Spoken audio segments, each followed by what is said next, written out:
Welcome to Galaxy Classes, where concepts become clear and learning becomes powerful. Hello students, आज हम शुरू कर रहे हैं साइंस 1 के एक बहुत ही इंपॉर्टेंट और मैं कहूँगा interesting chapter number 9 carbon compounds. मैं जानता हूँ जैसे ही कार्बन का नाम आता है ना, बहुत सारे स्टूडेंट्स को थोड़ा डर लगता है। इतने सारे स्ट्रक्चर्स, अजीब अजीब नाम, बहुत कन्फ्यूजन होता है। लेकिन मेरी एक प्रॉमिस है आपसे, हम इस चैप्टर को इतने आराम से, इतने स्टेप बाय स्टेप तरीके से पढ़ेंगे कि आपको लगेगा ही नहीं कि ये डिफिकल्ट है। हम बिल्कुल जीरो से स्टार्ट करेंगे। मानो आपको एटम क्या है, बॉन्ड क्या है, कुछ नहीं पता। तो बस पूरा ध्यान यहां रखो और चलिए शुरू करते हैं कार्बन की अनोखी कहानी। ओके, तो इस कहानी को हम समझेंगे कैसे? ये है हमारा आज का प्लान, हमारा रोड मैप। देखो, सबसे पहले सेक्शन 1 में हम ये समझेंगे कि ये ऑर्गेनिक और इनऑर्गेनिक क्या होता है और कार्बन इनमें कहाँ फिट होता है। जब ये पता चल जाएगा तो सेक्शन 2 में हम देखेंगे कि कार्बन से बने कंपाउंड्स की आदत कैसी है, उनकी प्रॉपर्टीज क्या हैं। फिर सेक्शन 3 में हम चैप्टर के हीरो यानी कार्बन एटम की एक बहुत बड़ी प्रॉब्लम को समझेंगे। हर हीरो की लाइफ में एक प्रॉब्लम होती है, कार्बन की भी है। उस प्रॉब्लम का सॉल्यूशन हमें सेक्शन 4 में मिलेगा, जिसका नाम है कोवेलेंट बॉन्ड्स। जब सॉल्यूशन मिल जाएगा तो सेक्शन 5 में हम सीखेंगे कि इन बॉन्ड्स को पेपर पर ड्रॉ कैसे करते हैं। और आखिर में सेक्शन 6 में इन सारे कॉन्सेप्ट्स को जोड़कर हम एक रियल एग्जाम्पल देखेंगे मीथेन गैस का। तो देखा, एकदम logical step by step journey है। चलिए पहले कदम से शुरू करते हैं। तो चलिए शुरू करते हैं हमारा पहला सेक्शन, ऑर्गेनिक वर्सेस इनऑर्गेनिक। इस सेक्शन में हम एक डिटेक्टिव की तरह काम करेंगे। सही सुना आपने, जासूस बनेंगे। हम पता लगाएंगे कि आपके सुबह के नाश्ते से लेकर रात को सोने तक आपकी हर चीज में कार्बन का क्या राज छुपा हुआ है। हमेशा याद रखो, केमिस्ट्री को अपनी लाइफ से कनेक्ट करके पढ़ना चाहिए, तभी वो आसान लगती है और हमेशा के लिए याद रहती है। अब 1 मिनट के लिए अपने आसपास देखो। स्क्रीन पर जो चीजें हैं उनके बारे में सोचो। फूड स्टफ यानी जो खाना आप खाते हैं, आपकी रोटी, दाल, चीनी, सब में। फाइबर्स यानी धागे जिससे आपके कपड़े बनते हैं। ये जो टी शर्ट या शर्ट आपने पहनी है, अगर कॉटन की है तो उसमें भी। पेपर, आपकी नोटबुक का हर एक पन्ना। मेडिसिन्स, जब बीमार पड़ते हैं तो जो दवाई लेते हैं। लकड़ी यानी वुड, आपके घर का टेबल, चेयर। और सबसे इंपॉर्टेंट, फ्यूल्स यानी ईंधन जिससे एनर्जी मिलती है। आपके घर का एलपीजी सिलेंडर, गाड़ी का पेट्रोल। इन सब बिल्कुल अलग अलग दिखने वाली चीजों में एक एलिमेंट कॉमन है, एक जादुई एलिमेंट जो इन सब के अंदर बैठा है। गैस कर सकते हो? सोचो। बिल्कुल सही, वो एलिमेंट है कार्बन। ये सारी चीजें, इनका जो बेसिक स्ट्रक्चर है वो कार्बन से ही बना है। कार्बन इनका बिल्डिंग ब्लॉक है। तो जिन चीजों में कार्बन होता है उन्हें हम कहते हैं ऑर्गेनिक कंपाउंड्स। लेकिन एक मिनट, हमेशा से ऐसा नहीं था। आज से लगभग 200 साल पहले साइंटिस्ट का सोचना बिल्कुल अलग था। वो मानते थे कि ऑर्गेनिक कंपाउंड्स सिर्फ और सिर्फ लिविंग ऑर्गेनिज्म से ही मिल सकते हैं। ऑर्गेनिज्म यानी जीव जंतु या पेड़ पौधे। उनका मानना था कि इनको बनाने के लिए एक वाइटल फोर्स यानी जीवन शक्ति की जरूरत होती है, एक ऐसी जादुई ताकत जो सिर्फ जिंदा चीजों में होती है। लेकिन फिर एक साइंटिस्ट ने एक कमाल का एक्सपेरिमेंट किया। उसने लैब के अंदर एक इनऑर्गेनिक कंपाउंड से, यानी एक नॉन लिविंग चीज से, जैसे पत्थर या नमक, उसने यूरिया बना दिया। यूरिया एक ऑर्गेनिक कंपाउंड है जो हमारे यूरिन में पाया जाता है। ये एक रेवोल्यूशन था। इस एक्सपेरिमेंट ने साबित कर दिया कि ऑर्गेनिक कंपाउंड्स बनाने के लिए किसी जीवन शक्ति की जरूरत नहीं है, इन्हें लैब में भी बनाया जा सकता है। इसके बाद ऑर्गेनिक कंपाउंड की पूरी डेफिनेशन ही बदल गई। तो उस एक्सपेरिमेंट के बाद आई हमारी मॉडर्न डेफिनेशन। ये डेफिनेशन आपको एग्जाम के लिए अच्छे से याद करनी है। बहुत सिंपल है, देखो क्या कहती है। All the compounds having carbon as a constituent element are called as organic compounds. चलो इसको तोड़कर समझते हैं। कॉन्स्टिट्यूएंट एलिमेंट का मतलब क्या होता है? इसका मतलब है मुख्य हिस्सा या मेन इंग्रेडिएंट। जैसे चाय का मेन इंग्रेडिएंट चाय पत्ती है, वैसे ही इन कंपाउंड्स का मेन इंग्रेडिएंट कार्बन है। तो सिंपल भाषा में, अगर किसी कंपाउंड के फॉर्मूला में आपको सी यानी कार्बन दिख जाए तो वो ऑर्गेनिक कंपाउंड है। बस इतनी सी बात है। एग्जाम में 1 मार्क के लिए डिफाइन ऑर्गेनिक कंपाउंड्स आ सकता है, तो आपको यही लाइन लिखनी है। लेकिन आइए, यहाँ एक छोटा सा ट्विस्ट है। केमिस्ट्री में हमेशा कुछ एक्सेप्शंस यानी अपवाद होते हैं। यहाँ भी हैं। स्क्रीन पर देखिए, carbon dioxide CO2, carbon monoxide CO और कुछ सॉल्ट्स जैसे कार्बाइड, कार्बोनेट। इन सब के फॉर्मूला में आपको C दिख रहा है ना? तो डेफिनेशन के हिसाब से तो ये ऑर्गेनिक होने चाहिए, लेकिन इनको हम इनऑर्गेनिक मानते हैं। अब आप पूछोगे, सर ऐसा क्यों? इसका रीजन है इनकी आदत, इनकी प्रॉपर्टीज। जैसे ऑर्गेनिक कंपाउंड्स आमतौर पर पानी में नहीं घुलते, लेकिन ये कार्बोनेट सॉल्ट्स पानी में घुल जाते हैं, बिल्कुल नमक की तरह। तो इनकी संगत इनऑर्गेनिक कंपाउंड से ज्यादा मिलती है, इसलिए हम इनको उन्हीं की फैमिली में रखते हैं। तो ये 5 नाम आपको अच्छे से याद रखने हैं। ये एग्जाम में एमसीक्यू में कंफ्यूज करने के लिए जरूर पूछा जा सकता है। चलिए अब हम आते हैं सेक्शन 2 पर, प्रॉपर्टीज ऑफ कार्बन कंपाउंड्स। हमने ये तो देख लिया कि कार्बन कंपाउंड्स क्या होते हैं। अब हम देखेंगे कि वो बिहेव कैसे करते हैं, उनकी आदतें क्या है, और उन्हें कंपेयर करेंगे आयनिक कंपाउंड से। आपको याद है ना पिछले चैप्टर्स से, आयनिक कंपाउंड्स जैसे हमारा नमक NaCl, जिसमें एक मेटल और एक नॉन मेटल होता है। तो अब हम एक मिस्ट्री सॉल्व करेंगे। ये कार्बन कंपाउंड्स नमक जैसे कंपाउंड से इतने अलग क्यों हैं? उनका बिहेवियर इतना डिफरेंट क्यों है? चलिए इस राज का पता लगाते हैं। मिस्ट्री सॉल्व करने से पहले चलो थोड़ा याद करते हैं। आयोनिक कंपाउंड्स जैसे नमक, उनकी प्रॉपर्टीज क्या थीं? सबसे पहली बात, उनके मेल्टिंग और बॉइलिंग पॉइंट्स बहुत हाई यानी बहुत ज्यादा होते हैं। नमक को पिघलाने के लिए 800 डिग्री सेल्सियस से भी ज्यादा गर्मी चाहिए। आपके घर का गैस स्टोव इतना गर्म नहीं कर सकता। दूसरी बात, जब वो पिघली हुई स्टेट में या पानी में घुले होते हैं तब वो इलेक्ट्रिसिटी कंडक्ट करते हैं, उनमें से करंट पास हो जाता है। और इसका रीजन क्या था? उनके बीच के स्ट्रॉन्ग आयोनिक बॉन्ड्स। इसमें एक पॉजिटिव आयन Na+ और एक नेगेटिव आयन Cl- एक दूसरे को बहुत मजबूती से पकड़ के रखते हैं, जैसे दो पावरफुल मैग्नेट्स। ये हमने पहले पढ़ा है। अब आइए देखते हैं हमारे कार्बन कंपाउंड्स को। इस टेबल को ध्यान से देखिए। पहला है मीथेन, जो आपके घर की कुकिंग गैस में होता है। उसका मेल्टिंग पॉइंट देखो, -183 डिग्री सेल्सियस, और बॉइलिंग पॉइंट है -162 डिग्री सेल्सियस। सोचकर देखो, पानी 100 डिग्री पे उबलता है और ये -162 पे ही गैस बन जाता है। फ्रिज के फ्रीजर से भी कई गुना ज्यादा ठंडा। अब देखो इथेनॉल यानी अल्कोहल। इसका बॉइलिंग पॉइंट सिर्फ 78 डिग्री सेल्सियस है, पानी से भी जल्दी उबल जाता है। क्लोरोफॉर्म, एसिटिक एसिड, सबके मेल्टिंग और बॉइलिंग पॉइंट्स 300 डिग्री सेल्सियस से बहुत नीचे हैं। अब इन वैल्यूज को नमक के 800 डिग्री सी से कंपेयर करके देखो, कहाँ 800 डिग्री और कहाँ ये माइनस में वैल्यूज। जमीन आसमान का फर्क है। तो इस टेबल से हम क्या कंक्लूजन निकाल सकते हैं, क्या समझ सकते हैं? देखो, अगर किसी चीज़ को पिघलाने या उबालने में बहुत कम एनर्जी, बहुत कम गर्मी लग रही है, इसका सीधा सा मतलब है कि उसके मॉलिक्यूल्स ने एक दूसरे को जोर से नहीं पकड़ा हुआ है। उनके बीच का जो अट्रैक्शन फोर्स है, जिसे हम कहते हैं इंटरमॉलिक्यूलर अट्रैक्टिव फोर्स, वो बहुत वीक यानी कमज़ोर है। इसको ऐसे सोचो, नमक के आयंस ने एक दूसरे का हाथ बहुत कस के पकड़ा है, उन्हें अलग करने में बहुत ताकत लगती है। लेकिन यहाँ कार्बन कंपाउंड्स के मॉलिक्यूल्स ने बस उंगलियां टच की हुई हैं, हल्की सी गर्मी से ही उनका हाथ छूट जाता है और वो अलग हो जाते हैं। इसलिए इनके मेल्टिंग बॉइलिंग पॉइंट्स इतने लो होते हैं। अब आते हैं दूसरी प्रॉपर्टी पर। याद है, आयोनिक कंपाउंड्स पिघली हुई हालत में इलेक्ट्रिसिटी कंडक्ट करते थे, लेकिन जब हम कार्बन कंपाउंड्स जैसे ग्लूकोज या यूरिया को टेस्ट करते हैं तो हम देखते हैं कि वो इलेक्ट्रिसिटी के बैड कंडक्टर्स हैं। उनमें से करंट पास नहीं होता। अब सोचो, करंट पास होने के लिए इलेक्ट्रिसिटी को चलने के लिए क्या चाहिए? उसे चाहिए चार्जेस तो चल सकें, यानी फ्री आयंस। याद है ना, आयंस मतलब चार्ज पार्टिकल्स जैसे Na+ और Cl-। अगर कार्बन कंपाउंड्स करंट पास नहीं कर रहे हैं, इसका एक ही मतलब हो सकता है कि उनके अंदर फ्री आयंस हैं ही नहीं, उनका स्ट्रक्चर आयन से बना ही नहीं है। तो अब हम अपनी मिस्ट्री के बिल्कुल सेंटर में आ गए हैं। सारे सबूत एक ही तरफ इशारा कर रहे हैं।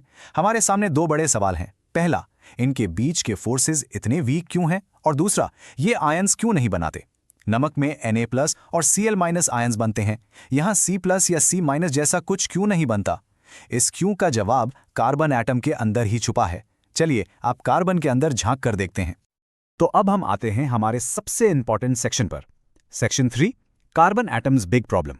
इस सेक्शन में हम कार्बन एटम का एक्सरे करेंगे, उसके अंदर झांक कर देखेंगे। हम उसके 4 वैलेंस इलेक्ट्रॉन्स की कहानी को समझेंगे। यही 4 इलेक्ट्रॉन्स इस पूरे चैप्टर के हीरो हैं। अगर इनकी कहानी समझ आ गई तो पूरा चैप्टर आपके लिए एकदम आसान हो जाएगा। चलिए बिल्कुल बेसिक से शुरू करते हैं। पीरियोडिक टेबल में कार्बन का सिंबल है C। इसका एटॉमिक नंबर है 6। अब एटॉमिक नंबर का मतलब क्या होता है? ये नंबर एक एटम का एड्रेस या आइडेंटिटी कार्ड होता है। एटॉमिक नंबर 6 का मतलब है कि कार्बन के एटम के सेंटर में यानी न्यूक्लियस में 6 प्रोटॉन्स हैं। प्रोटॉन पर पॉजिटिव चार्ज होता है और जितने प्रोटॉन होते हैं उतने ही इलेक्ट्रॉन्स उसके चारों तरफ घूमते हैं। तो कार्बन के पास 6 ही इलेक्ट्रॉन्स हैं जिन पर नेगेटिव चार्ज होता है। तो simple rule, atomic number is equal to number of protons is equal to number of electrons. इसलिए कार्बन के पास हैं 6 प्रोटॉन और 6 इलेक्ट्रॉन्स। अब सवाल यह है कि ये 6 इलेक्ट्रॉन्स एटम के अंदर रहते कैसे हैं, उनका घर कैसा है? उसे हम कहते हैं इलेक्ट्रॉनिक कॉन्फ़िगरेशन। सोचो कि एटम एक बिल्डिंग है और उसमें फ्लोर्स हैं। इन फ्लोर्स को हम शेल्स कहते हैं। पहले फ्लोर पर, जिसे हम के शेल कहते हैं, सिर्फ 2 लोगों की जगह है, तो 6 में से 2 इलेक्ट्रॉन्स यहां आ जाते हैं। बचे कितने? 4। तो ये 4 इलेक्ट्रॉन्स जाते हैं दूसरे फ्लोर पर, यानी एल शेल में। तो कार्बन का कॉन्फ़िगरेशन हुआ 2, 4। और जो सबसे बाहर वाला फ्लोर होता है उसे हम कहते हैं वैलेंस शेल, और उस फ्लोर पर रहने वाले इलेक्ट्रॉन्स को कहते हैं वैलेंस इलेक्ट्रॉन्स। तो कार्बन के पास कितने वैलेंस इलेक्ट्रॉन्स हैं? बिल्कुल सही, 4, 4। ये नंबर 4 इससे अपने दिमाग में प्रिंट कर लीजिए। पूरा चैप्टर इसी नंबर पर बेस्ड है। अब केमिस्ट्री का एक गोल्डन रूल समझते हैं। ये रूल हर एटम पर अप्लाई होता है। जब भी कोई एटम केमिकल रिएक्शन में हिस्सा लेता है, उसकी लाइफ का एक ही गोल होता है, उसे स्टेबल होना है। स्टेबल मतलब शांत, आराम की जिंदगी। और आराम की जिंदगी कौन जीता है? पीरियोडिक टेबल के ग्रुप 18 के एलिमेंट्स, यानी नोबल गैसेस, जैसे हीलियम, नियॉन, आर्गन। ये किसी से रिएक्ट नहीं करते, एकदम सन्यासी की तरह रहते हैं। तो हर एटम उनके जैसा बनना चाहता है, स्टेबल इलेक्ट्रॉनिक कॉन्फ़िगरेशन पाना चाहता है। इसका मतलब क्या है? इसका मतलब है कि वो अपने सबसे बाहरी शेल को, अपने वैलेंस शेल को पूरी तरह से भरना चाहता है। अब आते हैं वापस अपने कार्बन पर। कार्बन के पास है 4 वैलेंस इलेक्ट्रॉन्स। उसके बाहरी शेल में 8 इलेक्ट्रॉन्स की जगह है, लेकिन हैं सिर्फ 4। तो नियॉन जैसा स्टेबल बनने के लिए उसे 4 और इलेक्ट्रॉन्स चाहिए। ये है एक रास्ता। दूसरा रास्ता क्या है? अगर वो अपने बाहरी 4 इलेक्ट्रॉन्स को निकाल दे तो उसका बाहरी शेल ही खत्म हो जाएगा। तब उसका पहला शेल, जिसमें 2 इलेक्ट्रॉन्स हैं, बाहरी शेल बन जाएगा और वो हीलियम जैसा स्टेबल हो जाएगा। तो कार्बन के पास 2 रास्ते हैं। या तो वो 4 इलेक्ट्रॉन किसी को दे दे, लूज 4 इलेक्ट्रॉन्स, या फिर वो किसी से 4 इलेक्ट्रॉन ले, गेन 4 इलेक्ट्रॉन्स। टेबल में देखिए, हीलियम जैसा बनने के लिए 4 लूज करने पड़ेंगे और नियॉन जैसा बनने के लिए 4 गेन करने पड़ेंगे। सिंपल लग रहा है ना? पर यहीं से शुरू होती है कार्बन की बिग प्रॉब्लम। चलिए पहला रास्ता देखते हैं। क्या कार्बन अपने 4 वैलेंस इलेक्ट्रॉन्स को लूज कर सकता है, यानी दे सकता है? अगर वो ऐसा करेगा तो वो बन जाएगा C4+ केटायन। केटायन मतलब पॉजिटिव आयन। लेकिन इसमें 2 बड़ी प्रॉब्लम्स हैं। पहली प्रॉब्लम, एनर्जी। सोचो, आपको अपने घर से एक चीज निकालनी है, थोड़ी एनर्जी लगेगी। दूसरी निकालनी है और ज्यादा, तीसरे पर और ज्यादा, और चौथी सबसे जरूरी चीज निकालने में तो बहुत ही ज्यादा एनर्जी लगेगी। ये आसान काम नहीं है। दूसरी प्रॉब्लम, इंस्टेबिलिटी। मान लो उसने इतनी एनर्जी लगाकर 4 इलेक्ट्रॉन निकाल भी दिए, तो जो C4+ आयन बनेगा, उसके 6 प्रोटॉन अब सिर्फ 2 इलेक्ट्रॉन को खींच रहे होंगे। वो इतनी जोर से खींचेंगे कि एटम बहुत छोटा और हाईली अनस्टेबल हो जाएगा। अनस्टेबल मतलब बेचैन, गुस्से में मतलब स्टेबल होने के चक्कर में वो और भी ज्यादा अनस्टेबल हो जाएगा। इसीलिए कार्बन कहता है, नहीं भाई, ये रास्ता मेरे लिए नहीं है। ठीक है, चलिए दूसरा रास्ता देखते हैं। क्या कार्बन 4 इलेक्ट्रॉन्स किसी से ले सकता है, यानी गेन कर सकता है? अगर वो ऐसा करेगा तो वो बन जाएगा C4- एनायन। एनायन मतलब नेगेटिव आयन। इससे उसका आउटर शेल पूरा हो जाएगा, 8 इलेक्ट्रॉन हो जाएंगे। वो नियॉन जैसा स्टेबल हो जाएगा। कागज पर तो सब ठीक लग रहा है, लेकिन यहां भी एक प्रॉब्लम है। याद करो, कार्बन के न्यूक्लियस में सेंटर में सिर्फ 6 प्रोटॉन्स प्लस चार्ज हैं। सोचो कि न्यूक्लियस एक क्लास टीचर है जिसके पास 6 मॉनिटर की पावर है। पहले से वो 6 स्टूडेंट्स इलेक्ट्रॉन्स को संभाल रहा था। अगर वो 4 और स्टूडेंट्स बाहर से ले लेगा तो टोटल 10 स्टूडेंट्स हो जाएंगे। अब ये एक बेचारा टीचर 10 शरारती स्टूडेंट्स को संभाल नहीं पाएगा। स्टूडेंट्स आपस में लड़ेंगे, जिससे हम कहते हैं रिपल्शन। वो एक दूसरे को धक्का देंगे, पूरी क्लास अनस्टेबल हो जाएगी। इसलिए कार्बन ये रास्ता भी चूज नहीं करता। ओके, यहां रुकते हैं। यहां बेस क्लियर होना बहुत जरूरी है। चलो इसको आसान भाषा में फिर से समझते हैं। सोचो, कार्बन एक चौराहे पर खड़ा है। स्टेबल होने के लिए उसे या तो 4 कदम आगे जाना है, 4 इलेक्ट्रॉन लेना है, या 4 कदम पीछे जाना है, 4 इलेक्ट्रॉन देना है। 4 कदम पीछे जाने में बहुत थकान यानी एनर्जी लगती है, और 4 कदम आगे जाने पर उसके पास इतना सामान यानी इलेक्ट्रॉन्स हो जाएगा कि वो संभाल नहीं पाएगा।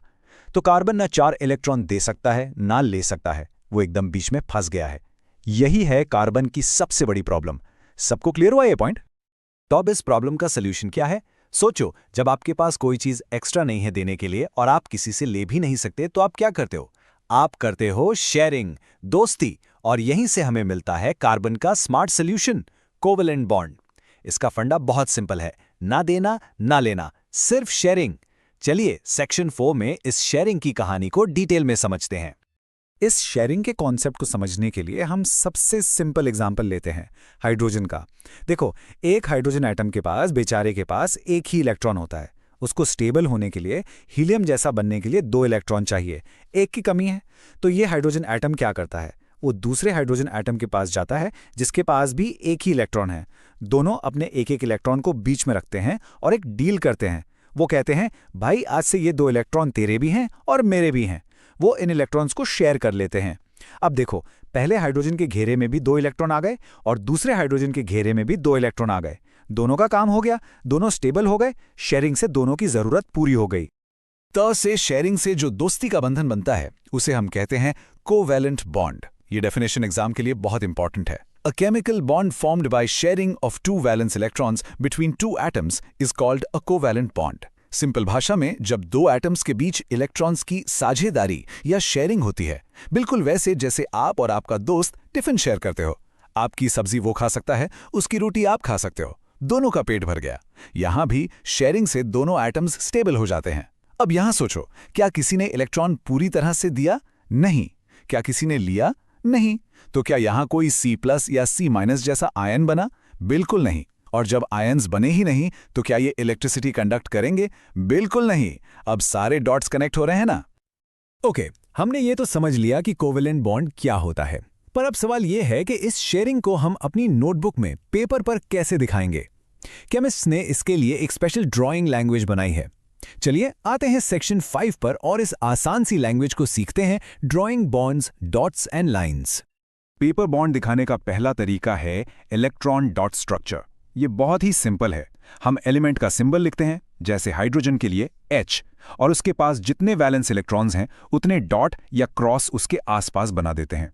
हाइड्रोजन के पास एक वैलेंस इलेक्ट्रॉन है तो हमने H के साथ एक डॉट बना दिया। जब 2 हाइड्रोजन एटम शेयर कर रहे हैं तो हम उनके सिंबल्स को पास पास लिखते हैं और जो इलेक्ट्रॉन्स शेयर हो रहे हैं उन्हें दोनों के बीच में दिखाते हैं, जैसे यहां H-H। इससे साफ पता चल रहा है कि 2 हाइड्रोजन एटम्स के बीच 2 इलेक्ट्रॉन्स यानी एक जोड़ी शेयर हो रही है। अब केमिस्ट काम को आसान करना पसंद करते हैं, तो उन्होंने एक और सिंपल तरीका निकाला। उन्होंने कहा कि जब भी एक पेयर ऑफ इलेक्ट्रॉन्स यानी 2 इलेक्ट्रॉन्स शेयर होंगे तो हम उसकी जगह एक सीधी लाइन बना देंगे। तो H.H को हम लिख सकते हैं H-H। इस एक लाइन का मतलब है एक शेयर्ड पेयर यानी 2 शेयर्ड इलेक्ट्रॉन्स। और जब 2 एटम्स के बीच एक पेयर शेयर होता है तो उस बॉन्ड को हम कहते हैं सिंगल कोवैलेंट बॉन्ड या सिंपली सिंगल बॉन्ड। चलिए अब एक और एग्जाम्पल देखते हैं। Oxygen molecule O2। एक ऑक्सीजन एटम के वैलेंस शेल में 6 इलेक्ट्रॉन्स होते हैं। उसको स्टेबल होने के लिए यानी 8 करने के लिए कितने और चाहिए? 2। तो 2 ऑक्सीजन एटम्स क्या करते हैं? पहला एटम कहता है मैं अपने 2 इलेक्ट्रॉन शेयरिंग के लिए देता हूं। दूसरा एटम भी कहता है मैं भी अपने 2 इलेक्ट्रॉन देता हूं। तो टोटल कितने इलेक्ट्रॉन शेयर हुए? 4। और 4 इलेक्ट्रॉन्स मतलब कितने पेयर्स? 2 पेयर्स। तो जब हम इसका लाइन स्ट्रक्चर बनाएंगे तो एक पेयर के लिए एक लाइन, तो 2 पेयर के लिए 2 लाइंस बनाएंगे। O double bond O। इसे हम कहते हैं डबल बॉन्ड। डबल बॉन्ड का मतलब है 2 पेयर्स यानी 4 इलेक्ट्रॉन्स की शेयरिंग। और अब आखिरी टाइप, नाइट्रोजन N2 मॉलिक्यूल। एक नाइट्रोजन एटम के वैलेंस शेल में 5 इलेक्ट्रॉन्स होते हैं। उसको स्टेबल होने के लिए यानी 8 करने के लिए 3 और चाहिए। तो 2 नाइट्रोजन एटम्स क्या डील करते हैं? वो अपने 3-3 इलेक्ट्रॉन्स शेयर करते हैं। टोटल शेयरिंग हुई 6 इलेक्ट्रॉन्स की यानी 3 पेयर्स की। तो इसका लाइन स्ट्रक्चर क्या बनेगा? बिल्कुल सही, 3 lines, N triple bond N। और इसे हम कहते हैं ट्रिपल बॉन्ड। ट्रिपल बॉन्ड का मतलब है 3 पेयर्स यानी 6 इलेक्ट्रॉन्स की शेयरिंग। तो हमने 3 टाइप के कोवैलेंट बॉन्ड देखे, single bond 1 line, double bond 2 lines और ट्रिपल बॉन्ड 3 लाइंस। चलिए अब हम अपने फाइनल सेक्शन पर आते हैं। Section 6, case study, methane CH4।